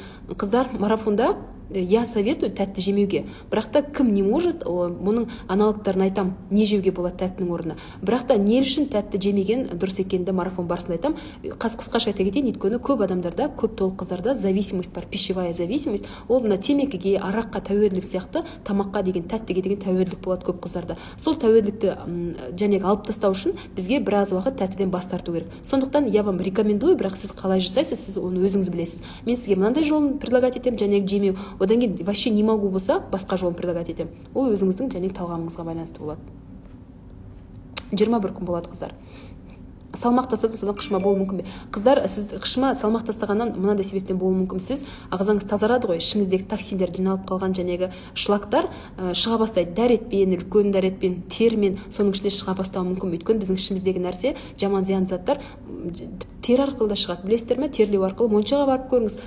Шлактардың шығуына көмектесіңіз ағзаңыздың. Ары қарай салмақты дұрыс тамақтанып, су ішіп, ағзаңызға көмектесіңіз. Значит, шлак жиналып қалған, скорее всего.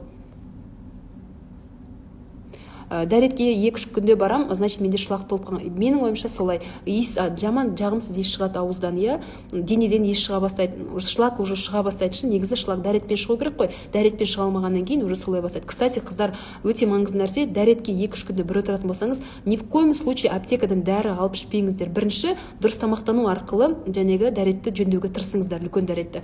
Көмектеспеген кезде ғана жәнегі отырып көшіңіз. Ол көмектеспеген кезде ғана дәріге отырыңыз. Егер сіз дәрі ішіп бастап қойсаңыз, уже дұрыс тамақтану сізге көмектеспей қалуы мүмкін. Ағзамыздың жәнегі ресурсын мүмкіндігін барынша сақтауға тырысуымыз керек. Өйткені қалай айтсам, бірінші тамақпен естественный путем ағзамызды жұмыс жасатуға тырысуымыз керек. Ол көмектеспесе ғана басқасына, одан күрделісіне потом ғана ауысуымыз керек те, сразу аптекаға жүгірмеңіздер.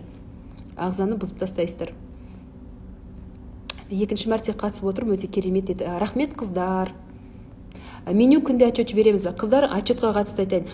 Отчет жіберсеңіздер, талғап, жәнегі барлығын айтып, анализ жасап, қай жер дұрыс, қай жер бұрыс екенін барлығын айтып береміз сіздерге. Но бірақ та мен де әртүрлі қыздар қатысады, жұмыс жасаймын, менюңызбен тамақтанамын, бірақ отчет жібере алмаймын дейтін қыздар бар. Просто алдын айтасыз, біз сізді чтобы күтіп отырмау үшін, и все. Өйткені мұнда ересек адамдар қатысады. Кімді, кто хочет, біз қадағаламыз, қадағалап береміз, анализ жасап береміз менюны. А кто не хочет, қыздар, оларды біз міндеттеп, жәнегі менюң қайда, отчетың қайда деп артынан қуаламаймыз. Өйткені мұнда ересек адамдар қатысады. Үйтіп қатты кетпейміз. Сіздің ең үлкен салмағыңыз неше болды? 71 нәрсе болған шығар қыздар. Шындығы керек, бұрын әйтеуір толық екенімді білетін, бірақ та ол кезде шын таразда болған жоқ біздің үйде. Бір сол медпунктке барған кезде, бір туыстардың үйіне бір жерге барған кезде, кей кезде далада бір 15 теңгемен, 20 теңгемен тұрушы еді ғой, бір апалар таразын ұстап. Соларға арасында өлшенетін сіздің кезде 71 нәрсе болған. Арасында тәтті жеуге болады. Және айттым ғой, мен тәттіні сіздерге полезный тәттімен ауыстырып қалай жеу керектігін айтамын, и жемегеннің плюстарын айтамын. Көбінде қыздар соны естігеннен кейін тәтті жемей қояйын деп, шыдайын деп өздері нетеді. Көп затты біле бермейді екен, рахмет Микахан курсқа қатысу үшін дейді. Жақсы, сұрақ қойыңыздар. Курсқа қатысатын қыздарға всегда айтамын ғой, сұрақ қойыңыздар, я всегда рада. Маған сұрақ қойса, мен қашпаймын, мен наоборот қуанамын қыздар. Если чувствую заинтересованность, адамға қызық, адамға керек болып тұрса, мен тек қана қуанамын қыздар. Сондықтан сұрақ қойыңыздар. Рахмет, жақсы отзывтарыңызға қыздар. Кешке жаттығу жасау деген дұрыс емес деген қаншалық дұрыс. Қыздар кешке жақын активный жаттығу жасасаңыздар, жүрек қағып, қан тез айналып кетеді, ұйықтауға кері әсерін тигізеді. Бірақ кешке жақын расслабляющий жаттығулар бар ғой, растяжка бар, созылу бар, или медленный жаттығулар бар ғой, йога сияқты бір сондай адамды наоборот керісінше босаңсытатын расслабляющий. Вот сондай жаттығулар кешке жақын жақсы, массаж күшті. А активный жаттығулар таңертең жасау керек. Қанша тастадыңыз біріншіде дейді. Маған басқа біреу жазып отырған. Мен негізі қыздар өзіме келетін болсам, мен қазіргі біліміме ұзақ жеттім, көптеген қателіктер жасадым. Қанша уақытым кетті, қанша білмеймін енді. Ұзақ келдім да, білімді жан-жақтан алдым. Әліңге дейін курстарға қатысып, әртүрлі бір ақпарат алып сөйтіп отырамын, үздіксіз. Өйткені маған бұл тема қызық та, маған ұнайды, мен кайфую прям. Сондықтан даже бос уақытым бола қалса, соны тыңдап, ыдыс-аяқ жүріпті, соны тыңдап, бірдеңе оқи қалсам да соны қарап отырамын. Яғни мен тоқтап қалған жоқ, мен әр жақтан білім аламын да, сондықтан салыстыра аламын. Мен байқауымша көптеген марафон жүргізетін қыздар болсын, не болмаса осы саланы қызығатын адамдар бір учительді, бір ұстаз таңдап алады да, тек қана содан білімді алады да, соны қайталап айта береді. Мысалы үшін сүт ішуге болмайды деген сияқты біреу айтты ма, соның оқушылардың барлығы сүт ішуге болмайды деп кете береді. Менде ондай подход емес. Мен ақпаратты әртүрлі жан-жақтан аламын да, и то мен уже талғай аламын, мықты диетологтардан, ғалымдардың недерін, лекцияларын тыңдаймын да, уже менде анализ жасай аламын. Просто біреудің тыңдаған, айтқан, тыңдап копировать етіп айта салмаймын. Мен уже қалай айтсам, анализ жасап, қалай дұрыс, қалай бұрыс екен уже талғай алатын дәрежеге жеткем. Марафонға қанша бағасы бүгін тіркелсек? Бүгін тіркеліңіздер, сыйлық бар. Ішті жинақтауға арналған күшті жаттығу. Іштің салбырап, сыртқа шығып тұруына жақсы көмектесетін. Сахарға бөлек меню жоқ, сахарға бөлек меню жоқ. Вы имеете в виду жәнегі сахарный диабет па? Жоқ, сахарный диабетқа бөлек меню жоқ. Бірақ та жәнегі қалай айтсам, дұрыс тамақтану негізі барлығына подходит почти что. Егер қаласаңыз, дәрігеріңізбен сөйлесіп көріңіз, осындай марафон болға жатыр, дұрыс тамақтануға негізделген деп, диета емес деп, и соның жәнегі, может, рекомендация беретін шығар. Мысалы үшін өтімен кім проблема, әдетте дәрігерлер айтады, ыстық тамақ жеме, суық тамақ жеме, 5 уақыт же, кішкентай порциямен деп, сол сияқты айтады да, соны қолданасыз еще жәнегі меню марафон барысында.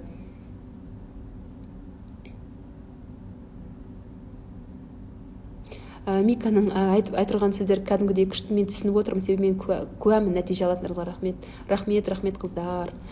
Сол қыздар, инсулинді қалай кетіреміз? Қыздар жәнегі сахарный диабет, инсулинға қатысты айтатыным, білем, что дәрігерлер оны жәнегі қалай айтсын, традиционный емес, жәнегі дәрілермен емдейтін, бірақ та қыздар, мен басынан өткен жоқ, бірақ та ақпарат алған кезде естігем, что гормондарды өстіп жәнегі салауатты өмір салты, дұрыс ұйқы, дұрыс тамақтану арқылы жәнегі қалыпқа келтіруге болады деп. Әрине асқын кетпеген түр шығар. Жалпы гормондар дегеніміз біздің өмір салтымыздан пайда болатын нәрсе, гормональ нарушение деген. Соның ішінде ұйқы, тамақтану, қозғалыс кіреді. Егер де осының барлығы болса, негізі адамда гормональ нарушение болмау керек көбінде. Байқасаңыздар, бұрын гормональ нарушение өте сирек кездескен. Өйткені адамдарда здоровый тамақ болған, кәдімгі қазіргі сияқты химикаттармен нетілмеген, боялмаған, кәдімгі қарапайым тамақтар болған, қозғалыс жеткілікті болған. Адамдар қазіргі сияқты стресс болмаған. Қазір кредит, екінің бірінде гонка, жарыс болып кетті, и адамдарда спокойный өмір болған. Сондықтан оларға арықтау, марафон деген нәрсе қажет болмаған. Одан кейін оларда қазіргі сияқты инсулин сияқты және сахарный диабет сияқты аурулар болмаған. Сондықтан гормондарыңыз қалыпқа келген қаласаңыз, мына миыңызды тыныштандырыңыз, дұрыс тамақтаныңыз, қозғалыңыз, дұрыс ұйықтаңыз, осының барлығы гормондардың қалпына келуіне бастапқы этапта көмектеседі. Сізді жақсы көрем, Алла разы болсын. Рахмет сіздерге, қыздар. Мен де сіздермен өстіп шыққан кезде кәдімгі жақсы болып қалам, энергия алып қалам, прям қыздар. Конкурс емес, қыздар, арықтау марафоны бағасы 5000 теңге. Бүгін алған қыздарға күшті сыйлықтарымыз бар, қыздар. Ішті жинақтауға көмектесетін жаттығулар, видео жаттығулар, одан кейін чек-лист арықтауға арналған. Садка ешкім 16 жастамын, 16 жасында гормональный ішкем, содан толып кеттім, азаламын ба. Қыздар, мен сізге гормональный нарушение болса гарантия бере алмаймын. Өйткені гормондар нарушение деген өте күрделі нәрсе. Бірақ гормональный нарушение болған кісілерде дұрыс тамақтануды міндетті түрде қолға алу керек сияқты. Өйткені ары қарай бұл гормональный нарушение ары қарай дамып кетпеу үшін хотя бы осы жағынан көмектесуіңіз керек деп ойлаймын ағзаңызға. Маған даже врачтың рекомендациясымен қыздар келіп қатысты, қыздар айтып едім ғой, салмақ маңызды емес, және дұрыс тамақтануды үйрену керекпін деп. Күніге 10 000 шаг жасаудың арықтауға пайдасы бар ма? Арықтауға емес, бірінші очередь денсаулыққа пайдасы өте зор, қыздар. Бұрынғы адамдарда ол норма болған, бар болған, қазіргі адамдарда ол жоқ. Даже соңғы зерттеулер бойынша 10 000 шаг емес, 15 000 шаг жасау керек, қыздар. 10 000 деген это минимум, представляете, қыздар? Біз үйден, квартирадан шықпаймыз, әрине біздің қарап отырсаңыздар, ауыратындай жағдайымыз бар да, салмақ өсетіндей неміз бар да, енді қалай айтсам. Себеп бар да, не дұрыс тамақтанбаймыз, уақытта тамақтанамыз, көп жейміз, химикаттарды жейміз, қозғалмаймыз, дұрыс ұйықтамаймыз, түнгі сотқа отырамыз. Енді осыдан кейін ағзадан не күтуге болады? Сахарға меню бөлек бере алмаймын. Ондай меню жоқ, пока мен ондай деткен жоқпын, бірақ дәрігеріңізден ақылдасып көріңіз. Кешке творог жеуге бола ма? Кешке творог жеуге болады. Жоғары салмақпен марафонға қатыса отырып фитнеске баруға болмайды, қыздар. Керек емес. Фитнесқа барып, конечно, просто жүрсеңіз болады, беговая дорожкада жүгірмей жүрсеңіз, пожалуйста, онда просто ауыр жаттығу жасап. Қыздар, мен есіме түсіп кетті да мынандай нәрсе. Мен бірлес тоже арықтауға бардым да, тоже фитнесқа барғам. Сол кезде маған қазір бүгін есіме түсті да, жәнегі тренерді жалдадым, дополнительный ақшаға. Ол айтты маған, фигураңды күшті қылу үшін жәнегі ауыр недер болады ғой, гантели, бір еркектер көтереді, сондай жасау керек, сонда фигураң күшті болып шығады, ішің тартылады, құйрығың шығады, бүйтеді деп айтты да. Сол кезде маған күйеуім айтты, ол дұрыс емес деп ше. Қазір ойласам, соны тыңдап мен жасасам, представляете себе, ауыр нәрселерді көтерсем, менің ағзамнан не қалушы еді? Ол кезде еще жаңадан босанған кезім. Сондықтан тренерларды тыңдамас бұрын өзіңіз дұрыстап ойланыңыз, зерттеп көріңіз, жан-жақты қараңыз интернеттен, одан кейін ғана барып, жәнегі біреудің айтқан тыңдаңыз. Өйткені денсаулық деген ол киім емес, арзанға жүгіретін. Ол жәнегі бір зат емес, қателесіп қалып, ничего страшного деп нете салатын. Ол денсаулық ертең күні жәнегі проблема болмау үшін дұрыстап, жәнегі взвешенно қараңыздар. Ол марафон жүргізетін адам болсын, ол тренер болсын, таңдаған кезде дұрыстап таңдаңыздар. Ертең күні опық жеп қалмау үшін.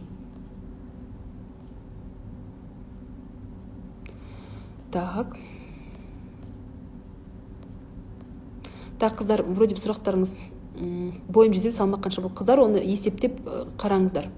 Примерно 55-56 болу керек. Мен Black Latte іштім, бірақ результат болмады. Қыздар, вот это күшті сұрақ болды. Және Black Latte, всякий дәрмектер, коктейльдер. Қыздар, өздеріңіз ойлап көріңіздерші, осылар жұмыс жасаса, шынымен де қаншама атақты бай адамдар бар, миллионерлер бар, әншілер, актерлар бар. Олардың барлығы соны ішіп, апарып жүрмей ме? Оларды байқайсыздар ма, телевизионда көресіздер ғой, дұрыс тамақтанады, спортпен айланысады, күнделікті спортзалға барады. Ондай шынымен көмектесетін болса, барлығы ішіп, дүние жүзіндегі атақты бай адамдар соны күнде ішіп, стройный болып жүрмейді ме? ма? Керісінше маған марафонға каждый раз қыздар марафонға адам жинаған кезде жазады: мен осындай дәрі іштім, мен осындай коктейль іштім, салмағым тұрып қалды, наоборот қосылып кетті, не істеймін деген сияқты. И ондай адамдар қатысқан кезде, көп ішіп неткен адамдар қатысады ғой, олардың салмақ тастауы өте баяу болады. Кейбіреуінде вообще салмақ түспей қалады. Сонда мен шығарған нәтижем ол дәрі-дәрмектер жәнегі ағзаның жәнегі зат алмасу процесін, гормондармен бір нәрсені бұзады. Қалай әсер ететінін білмеймін, бірақ ол денсаулыққа пайдалы нәрсе емес. Сондықтан ондай нәрселерге абай болыңыздар қыздар, өйткені сіздің денсаулығыңыз сізге керек бірінші очередь. Дәрі-дәрмек жұмыс жасайтын болса, керемет болса, бәрі ішуші оны. Ол рекламаның құрбаны болмаңыздар қыздар. Потом гормондарыңыз гормональный нарушение болса, потом проблеманың көкесі сонда болады қыздар. Саламатсыз ба, іш кетіру үшін вакуумнан басқа қандай жаттығу жасауға болады? Қыздар, мен бұрын вакуум ғана беретін, потому что білетінім тек қана вакуум болатын, иә. Енді осы марафонды бүгін алып үлгерсеңіздер, курсқа арналып жасалған жаттығу жиынтығын беремін. Видео жаттығу, ішті кетіруге арналған жәнегі комплекс упражнений и массаж ішінде кіреді. Өте қарапайым жасалады, кез келген әйел адам жасалады деп ойлаймын. Оңай жасалатын, андай қиналмайтын сондай бір болады ғой, жақсы жаттығуда жеңіл әйелдерге арналған. Соны өзім түсірген, прям өзім істеп көрсетемін, соның видеосын сіздерге сыйлық ретінде беремін. Егер бүгін жазылып үлгерсеңіздер, ол барлық марафоншыларға берілмейді, только бүгін жазылып үлгерген қыздарға ғана беріледі. Күндіз қарным ашпайды, кешке қарным ашып жеп қойып, ол барлық толықтардың проблемасы осы қыздар. Ол дұрыс тамақтанбағаннан. Тамақтанудың принципін білмейсіз, марафонға қатысыңыз, сонда түсінесіз. Бүгін тіркеліп үлгерсеңіз беріледі. Бодифлекс жасаса матка төмен түсу қаупі бар ма? Бодифлекстің қыздар әртүрлі жаттығулар бар ғой, сондықтан айта алмаймын. Артық салмақтан шаршадық, неден бастық? Марафонға қатысыңыздар қыздар. Артық салмақ тастауда қателік жасамау үшін ақпарат өте көп, мен білемін. Интернетте болсын, телевизорда болсын, неше түрлі ақпараттар бар, иә. Бірақ та қыздар, мұндай маңызды нәрседе, денсаулыққа қатысты нәрседе экономить етуге болмайды менің ойымша. Мұнда өте маңызды жақсы жетекшімен жәнегі жұмыс жасау. Мен айттым ғой өзімнің қателіктерімді, қандай недер болған. Қателіктерді қайталағыңыз келмесе, денсаулығыңызға зиян келтірмесе, өзіңіз үшін жәнегі бір хотя бы марафонға қатысып көріңіз. Біреуіне хотя бы. Қайда қалмаған 5000 теңге, иә қыздар, шыны керек. Қазір 2 килограмм шоколадтың бағасы. Біреуіне қатысып көріңіз, көптеген ақпарат аласыз, сізде хотя бы түсінік болады да, қалай тамақтану керек, қалай қозғалу керек, қалай техника жасау керек. Хотя бы сізде бірлес қатысып көріңіз. Кімде жағдай бар, жәнегі сырып ары қарай алып кете аламын ба, алып кете алмаймын ба, нем жәнегі қалай деуші, сила волем жоқ дейтін болсаңыздар, 2-3-еуіне қатысып көрсеңіздер болады. Бірақ біреуіне қатыссаңыздар да көресіздер. Маған бірлес қатысқан қыздар, әдетте мен сенесіздер ме қыздар, никогда вот бір жылдай болып қалды, марафон жүргізіп жатырмын, бір негативный отзыв алып көрген жоқпын. Міне Гербалайф ішкен, мен тастағаннан кейін 2 есе толдым дейді. Қыздар, каждый раз айтам, мен прям тақалап интернеттегі жәнегі дәрі-дәрмекке қалай сенесіздер қыздар, қандай қымбат еще бағасы, удай қымбат, базарда да сатады, оны аптекада сатады, былай сетевой маркетингде сатады. Қалай сенесіздер қыздар? Оның бағасы әлде қайда қымбат еще. Гормон бұзылса, сонда әйел толып кетемін. Гормональный нарушениенің түр-түрі бар қыздар, иә. Түр-түрі бар. Сондықтан кейбір түрлерінде адам толып кетеді. Кейбірінде наоборот ары кетеді, адамның көзі сыртына шығып кететін адамдар болады ғой. Арық болып кеуіп қалады ғой. Әр түрісі бар. Гормональный нарушение деген өте күрделі нәрсе. И гормональный нарушение басталса, гормондар бір-бірімен байланысты да, бір нарушение кетсе, басқаларын да әсер етеді әдетте. Сондықтан гормондармен ойнауға болмайды. Бірақ айтып отырмын ғой, гормондарға біз әсер ете аламыз, біздің көңіл күйіміз, біздің өмір салтымыз гормондарға әсер етеді. Гормон это біз қарап отырсақ, біздің көңіл күйіміз, біздің энергиямыз барлығы гормондармен взаимосвязаны. Мен Гербалайф іштім и НЛ, енді даже марафон көмектеспейді. Қыздар, міне көріп отырсыздар ғой, қыздар сіздерге рахмет, осыны мойындап жазып отырғандарыңызға. Қаншама қызға мүмкін осы қателіктің алдын алуға көмектесесіздер. Жәнегі хотя бы осындай нәрсе ішпесеңіздер, марафонға қатыса алмаймын десеңіздер де, осындай нәрсе ішпеңіздер, қыздар, хотя бы хуже не делайте. Мүмкін потом ақшаңыз пайда болып марафонға қатысасыз. Хотя бы в будущем когда-нибудь, ну, мынандайды ішсеңіздер, бітті, салмақтарыңыз тұрып қалады қыздар. Көп жүремде өкшем ауырып жүр. Негізі өкшеңіз ауырмау керек қыздар. Артық салмақ болған кезде өкше ауырады. Так, күніне көп шаг жасаймын, көп жүрген сайын аяғынан варикоз шығып кетіп жатыр. Не істесем болады? Сізге жүруді көп жүріп керек емес. Дәрігермен ақылдасып көріңіз. Сізге может чулки специально назначить етеді. Потом жатып аяқты көтеріп жату керек. Жүрген кезде бөліп жүру керек. Сразу 10-15 мың шаг емес, бөліп деген сияқты. Спираль салдырған толыққа алып келемін. Спираль қыздар өте жиі толықтыққа алып келеді. Не только толықтыққа, гормональный нарушение алып келеді. Қыздар енді чисто по-женски, мында қыздар отыр ғой көбі, иә, гормональный және таблеткалар, спираль деген нәрсе және жәнегі денсаулыққа әсер етеді. Конечно, врачтар айтады әсер етпейді, бірақ по факту жәнегі адамдардың отзывтары бойынша шын мәнінде әсер етеді. Либидоға әсер етеді, жәнегі адамдардың кейбір бала көтере алмай жатады артынан, сондықтан міндетті түрде әсер етеді, соны біліңіздер. Я не скажу, что обязательно толықтыққа алып келеді деп, бірақ та гормондарға әсер етеді.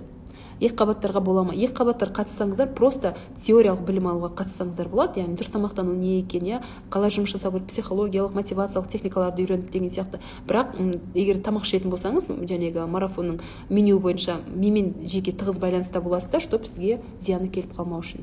Вообще лучше босанып алыңыз, содан кейін келесіз. Сол қыздар, бүгінше осы қыздар, марафонға қатысам десеңіздер,